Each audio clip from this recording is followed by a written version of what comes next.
3:30 on WWDB. If you're just joining us, we want to welcome, and it's always a pleasure. We're going to try to have Lance here on a regular basis. He's the Executive Director of Consumers Education and Protective Association. It's a nonprofit organization. They work their buns off on water rate hikes and utility rate hikes and insurance ripoffs, and they deserve your support. It's $15 a year. I know I sound like I'm doing public broadcasting on Channel 12, but it's an organization I belong to since the beginning, and I've referred hundreds of our listeners to SEPA, and everyone has said to me, Irv, they do the job. $15 lousy a year. Make it out to CEPA. Send it to Irv Homer, WWDB Radio, Ballot, Pennsylvania 19004, and you become a member. We're taking your calls. Peter and Langhorne on WWDB with Lance Avery. Your question. Hi, Irv. I like your show. Thank you, sir. And Lance, I have just two quick questions. One is, what would happen over the long term if the price of insurance became non-mandatory in the state? And how does the price of insurance in states where it isn't mandatory compare to the price of insurance in states where it is mandatory? Well, it's already not mandatory in the state of Pennsylvania. There are thousands of people who don't have... If you have a car, it's mandatory. If you want to drive the car. Well, I understand what you're saying, that the law says it's mandatory, but the practice is it is not mandatory. And as a result, people who want to have insurance have to pay significantly more. 15-20% of their insurance policies are actually paid for people who are driving who choose not to have insurance or choose not to carry enough insurance. So the answer to your question is, if they made it non-mandatory for those people who needed insurance because they own their homes, because they're concerned about their children's health and the medical expenses, their rates would skyrocket. The solution is not to do away with the mandatory nature of auto insurance. The solution is to make it affordable and get the insurance companies out of the business, because they're the ones who are creating the problems. They're the ones who are overcharging us. And also to collect the money in a rational basis, and that means for using it. An example of that is to actually collect at the gas pump a surcharge for auto insurance. 5 cents a gallon on gasoline. So when you fill your tank with gas, you're actually buying your auto insurance. Pay as you go. Affordable, something that no one can escape. Everyone has to pay it, and it makes it more equitable for all. Okay, well, how does it compare between states where there isn't mandatory? Well, let's ask this question, Peter. Are there any states, Lance, that you know of that doesn't have mandatory insurance today? No, there are no states that I know of. So they all have it, Pete. And let's go to Matt in Center City on WWDB with Lance Haver. Go ahead, Matt, your question. Good afternoon, Lance. I was wondering what the effect of not playing the game anymore would be to the insurance companies. I'd say more people, stop driving or, cut back on finding alternate transportation. Would they eventually have to buckle and lower the prices? I mean, it's a business. It's a consumer versus demand.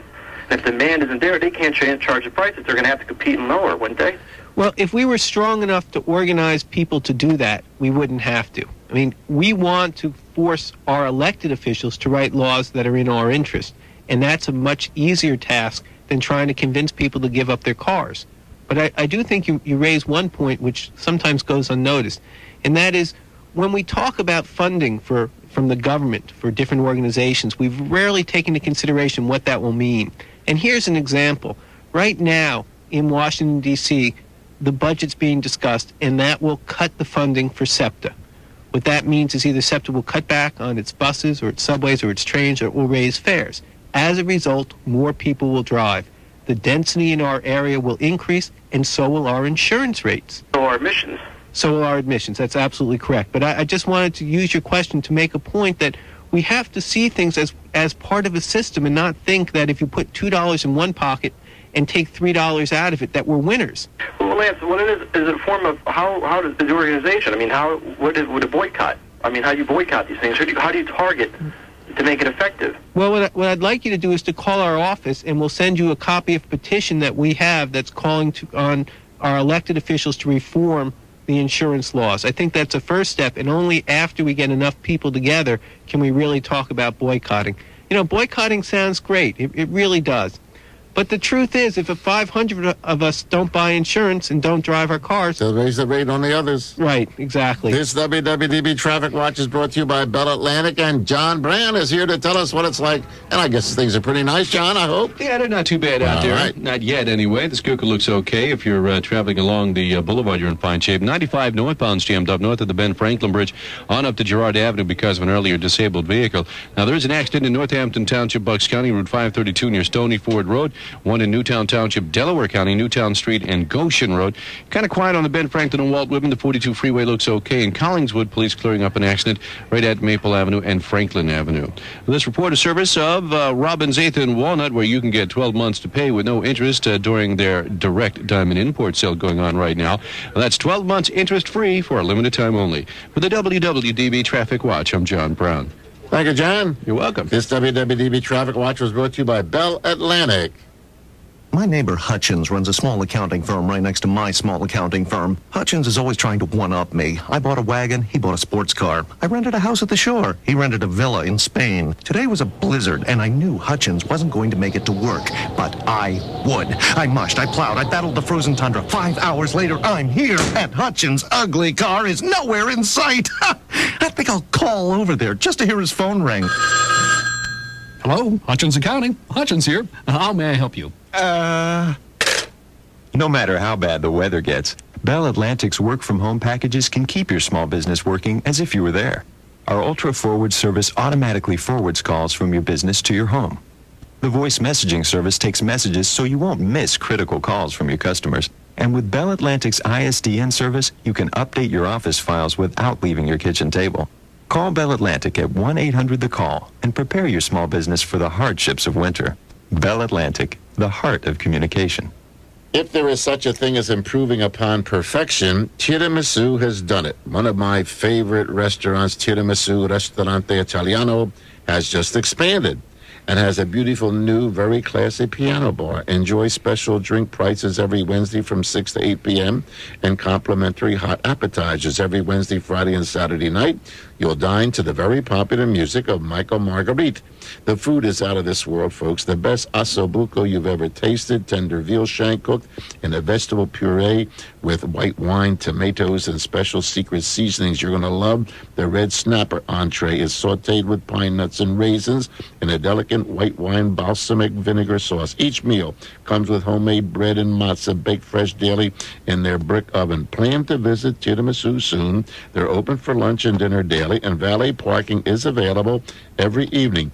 Now, Tiramisu is located on 5th Street between Lombard and South. For reservations, call them at 215-925-3335. 925-3335. Tiramisu is dining excellence. You're live on 96.5. Would you like to get back all of the money you paid in income taxes last year? I'm not kidding. Irwin Schiff's latest book, The Federal Mafia, How the Government Illegally Collects Income Taxes, tells you how to do it. However, you have to file for your refund when you file your 1994 return. After that, it will be too late to get your money back using Schiff's method. Order the book, The Federal Mafia, before you file your 1994 return, and the book, The Federal Mafia, is sold with a money-back guarantee. If the book, The Federal Mafia, doesn't convince you that you don't have to pay federal income taxes and yet you can get all the money that you paid back last year, return it for a full refund. Operators are standing by right now to take your orders. Call toll-free 1-800-829-6666. That's 1-800-TAX-NO-MORE. Or send $25 to Freedom Books, Post Office Box 5326, Evansville, Indiana. The book will be sent to you by priority mail. That's 1-800-TAX-NO-MORE. Now, here's your opportunity to get back all the money you paid in income taxes last year. Order the book, The Federal Mafia, now. That's 1-800-TAX-NO-MORE. 1-800-829-6666. 96.5 FM, WWDB, the talk station. 340 on WWDB. Lance Haver is our guest if you're just joining us, ladies and gentlemen. And Lance Haver is a consumer fighter for you, for me, for everyone listening to this program. He's the executive director of SEPA, Consumers Education Protective Association. Been around since the 70s, fighting for consumers. And may I add, they need help. They need $15 a year membership from each one of our listeners. Send me a check made out to CEPA, C-E-P-A, care of Irv Homer, WWDB Radio, Ballard, Pennsylvania, 19004. I'll mail it to Lance. You'll be on their mailing list. And if you have a consumer problem of any kind, I don't care whether it's the electric company, the gas company, an automobile dealer, an insurance company, you just contact CEPA. They will go to bat for you. 340 on WWDB, and I don't know what I'm doing here. Let's go to Dan in Northeast Philadelphia. Dan, you're on WWDB with Lance Haber. Hi, how you doing? Let me ask you some questions. You said there's two different kinds of insurance when it comes to assigned risk, clean and assigned risk. Is that correct? The one's called the Clean Risk Program. The other is just referred to as the Assigned Risk Plan. All right, let me lay this on you. If you were to open up a driving school, you have to drop out of your home insurance company and go to a assigned risk that could be anywhere between $4,800 and $6,500 a year. Can you can you ask for a clean risk program? Or because of a commercial policy, opening up a driving school, you would have to go into the assigned risk? Do you have any idea of what? I'm not talking about commercial policies, and I'm not an expert on commercial policies, to be honest with you. I don't feel comfortable answering your question. I am an expert from a consumer's point of view, but businesses have their own insurance lines, and they buy from different policies. How could you find that out? Do you know? You'd have to check with the state, but check with your insurance agent. Are you using an insurance agent or an insurance broker? The difference is an agent is someone who can only sell you the insurance of the company they represent. A broker can shop around and find you the cheapest available insurance policy. Thank you very much. Okay, let's go to Steve in Percy. Steve on WWDB with Lance Haber. Go ahead. I do, and I appreciate the time to get on. I am an independent insurance agent, and I got to be honest with you, a lot of what you're saying about insurance is just blatantly untrue. I sell an awful lot of automobile insurance, and assigned risk is out there. It is a plan. There is assigned risk. There is clean risk. If somebody comes into my office who qualifies for clean risk, I'm going to put them there. There are companies out there that will write you that will write you out of the assigned risk plan without putting you there if you do not have prior insurance. There are a lot of excellent insurance companies out here who do a really good job, and I think you do a great disservice by promoting this attitude that insurance companies are out there to rip people off. The second area that can I ask you about that? Do you mind? I'd love to. Okay, let me ask you something. Sure. Are you aware of how much auto insurance has gone up since '87? Sure. Can you explain why? Because the losses that the insurance companies paid out have gone up since 1987. Well, that's not really true. In fact, as you probably are well aware, to cap medical expenses at 110% of Medicare, which presents a real problem for some consumers because there are now doctors who don't want to see people who have been involved in automobile accidents because the doctors aren't going to be paid fairly. You probably also know that insurance companies are now trying to capture the auto repair industry by sending consumers to a certain body shop so they don't have their pick, and then arguing with the body shops and not being willing to pay them a fair rate. So the argument that their claims are going up is really not true. But you do know what a claims expense ratio is. Yes, I do. And general, every company, I represent 6 different automobile companies. Every one of them in the past 2 years has had greater than 100% expense ratio, which means that they've paid out more than 100% of the money that they've brought in insurance premiums.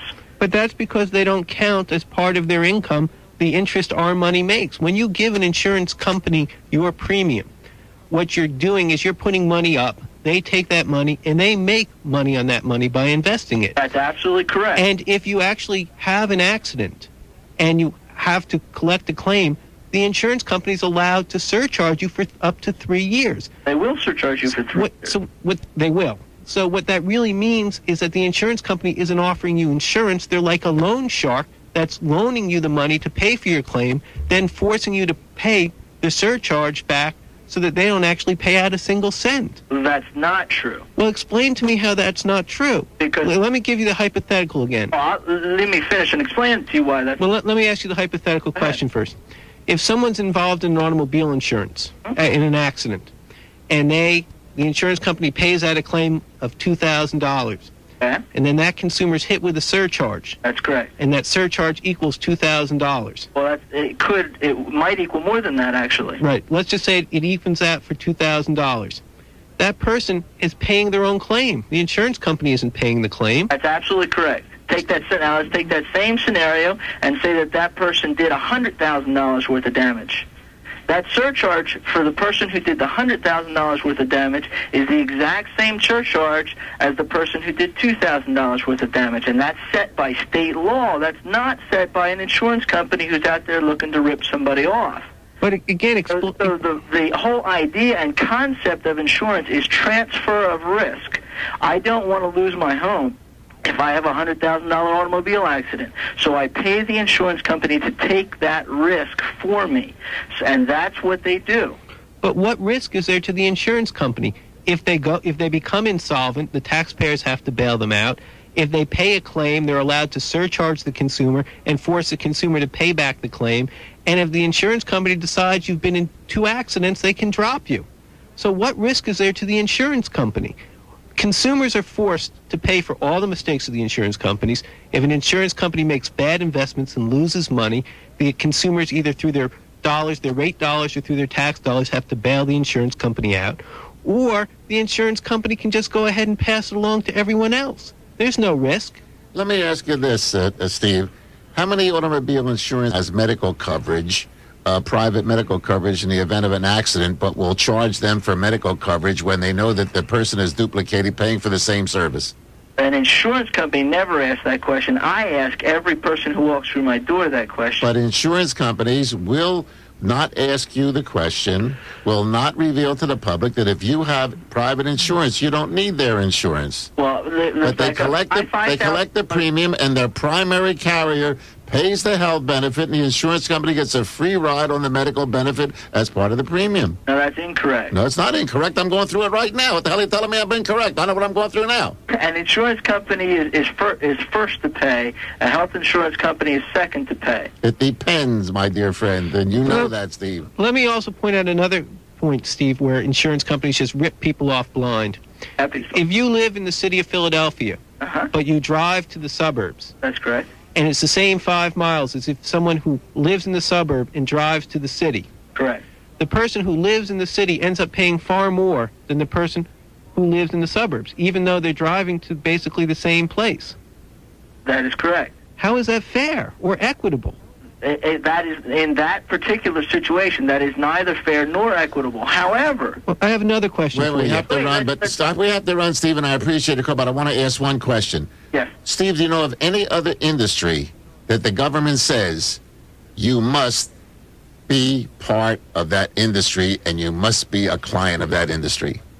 You must, in the Commonwealth of Pennsylvania, allegedly, buy automobile insurance. Do you have any other? Does Sears do that? Can Oric do that? Can any restaurant do that? Where the government says you must patronize that industry? No. Thanks for calling. 348. We'll be back. Tomorrow's weather is almost here. And no matter what it brings, no matter how often it changes, why lose sleep over it when you can change the channel to the Fox 10 o'clock news tonight? It's 10 o'clock. On an hour earlier. On target. On at 10. Winter weather is the really big news in the Delaware Valley. And the big news on Fox 29 is a whole hour of local news at 10. More time. More complete weather. Better information that starts with a team of meteorologists. Storm Track Radar. The most powerful. The most accurate, and storm team coverage that targets your commute tomorrow, that tracks the conditions in your neighborhood now. You don't have to lose sleep over the weather. When the big news is weather, Storm Track Weather is on Fox first. Change the channel at 10 tonight. It's 10 o'clock. The 10 o'clock news on Fox 29. Everything in trouble puts a smile on my face. How lucky can you get? Trampled on the boardwalk is the premium place. How lucky can you get? Time now for a record-breaking Atlantic City update. The is from Trop World. Trop World once again had a colossal record-breaking year with more non-stop action and excitement than ever before. Trop World was named #1 where #1 matters most by Casino Player, the magazine for gaming enthusiasts. Trop World won in virtually every major category. The way we see it, luck is on your side when you visit Trop World, Atlantic City's luckiest place to play. Gee, how lucky can you? We, how lucky can you? Wow, how Trop World Casino and Entertainment Resort, today more than ever, Atlantic City's luckiest place to play. Guys, listen up. Dr. James A. here to tell you about a multiple vitamin from GNC, exclusively designed for men. Start $19.95 off with a good health program, including exercise, diet, and Mega Men from GNC. Mega Men is a time-release multiple vitamin designed by nutritionists to meet the needs of men. Mega Men has an antioxidant nutrient that can help protect your cells, hair nutrients for healthy hair, male nutrient for increased energy, vitamin E, ginseng, prostate glandular, and saw palmetto libido. All vitamins and nutrients that the male body uses to maintain an active lifestyle. Every guy who cares about his health should pick up Mega Men at GNC. Look for it in a black and gold package. Buy one Mega Men, get the second at half price. Ask how you can save 20% on every item in GNC with a GNC Gold Card. Good for 20% off purchase the day you sign up, and every first Tuesday of the month for the next 12. Visit a GNC in the Berlin Circle Shopping Center, Lumberton Plaza, or call 1-800-477-4462 for a GNC near you. Need a little help getting your kids to sleep? WWDB has just the help you need in the form of a gentle purple dinosaur. I love you, you love me. That's right. Every Sunday night at 8:05, tune to WWDB for Bedtime with Barney. Bedtime stories for the little ones in your life. And then, once the kids are asleep, stay tuned to WWDB for great conversation with Michael Smerconish, Dom Giordano, and wake up Monday morning with me, Paul W. Smith. I love you, you love me. We're best friends like friends should be. Bedtime with Barney, Sunday evenings at 8:05, immediately followed by great two-way talk on the Michael Smerconish Show, here on the talk station, 96.5 FM WWDB. If you miss a day, you miss a lot. Bedtime with Barney is brought to you by Discovery Zone Fun Center. Look for a Discovery Zone Fun Center opening near you. Call 1-800-FUN-CENTER. Let me just make mention to Pete, our last caller, the insurance broker. Pete, let me, or agent, whatever you were, Peter. Let me say this: there are reputable, honest guys in the business who do take their client concern at heart. Am I right, Lance? Absolutely. And do their best to reduce premiums. And apparently, Steve, you happen to be one of them. It was a free and open debate that went on here between Lance and myself, not to be taken personally.